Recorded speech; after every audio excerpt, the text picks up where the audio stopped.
Lawn sprinkler system, valves for irrigation, and question, what size pipes should one use or perhaps be conducive for the right sprinkler system to keep the right water pressure, that meaning i.e. gallons per minute, PSI, etc., to an optimum level. Some of these valves, and this mostly pertains to residential, not commercial applications, commercials in a different field altogether, kind of somewhat similar, but everything may be a different size. But generally speaking, for residential, and one may ask, well, what is residential? This may be defined as like a homeowner's use, like say a lawn that's maybe 4,000 to 10,000 square feet, somewhere thereabouts. Not a huge area, but still 10,000's a pretty nice size yard. So we have a valve here, and the opening, the water comes in one side, exits the other side. So this valve here is a 1-inch opening. So this hole would be 1 inch. So this would fit this 1-inch pipe would fit this. Okay, now the question, and it's been done many times before, some people use a 3/4 inch pipe. So if one were to use a 3/4 inch pipe, one would have to put a bushing in here. My opinion is it's better to stay with the 1-inch pipe, because the 3/4 inch pipe, if you're doing an area, say a small area with maybe a drip line just for maybe a natural area, it may be okay. But my opinion is I'd still come out of the valve with a 1-inch pipe, and 1 inch in diameter, and so it would fit directly into this, so there would be no bushing it down. Then if somebody decided to bush it down subsequently, they could bush it down outside. Now, 10 different irrigation guys may do it 10 different ways. So what happens with the 1-inch pipe, one may get X amount of gallons of water per minute, and not only gallons of water per minute, but then PSI. So if you go to a smaller pipe, you may get a high PSI, but light gallons per minute. So what happens if you use a smaller pipe? You go a certain distance, and after traveling a certain distance, one may encounter friction loss. So once one encounters friction loss, then at some point, if one has ever seen an irrigation system, it pops up. And if you start adding X amount of heads, and do keep in mind one thing to be aware of, that each neighborhood, the water pressure may be different than another neighborhood.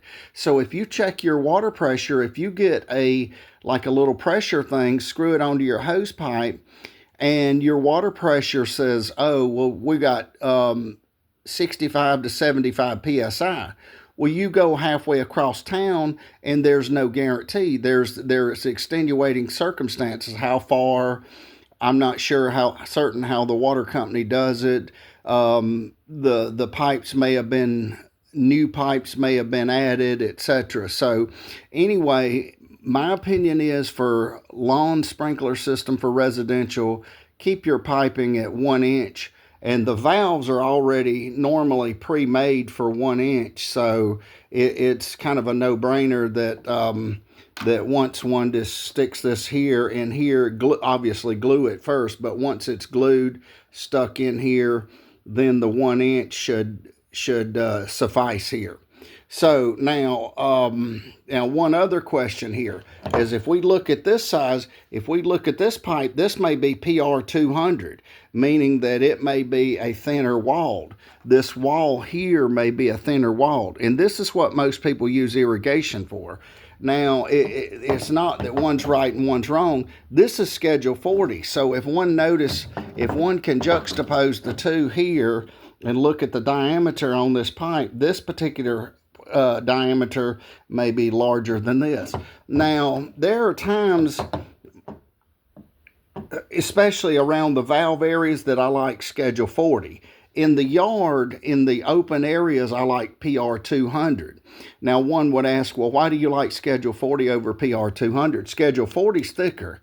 PR200, I'm not sure, it may be a little less expensive, but it has nothing to do with cost. It's if you get a leak somewhere, you don't have to dig way back. If you get a leak here, you can dig back. This pipe, to a certain degree, has a little pliancy to it. So if you have to dig back here and dig back here, if you've got Schedule 40, this pipe is not very pliant, so which means you've got to dig farther back on this side, farther back on this side, in order, if we were hypothetically, if this was cut and we were putting a coupling or whatever in between here. So the PR200 gives you a little latitude once you dig the dirt this way, dig the dirt this way, and then you're able to somewhat move the pipe. You still have to be aware and be cognizant.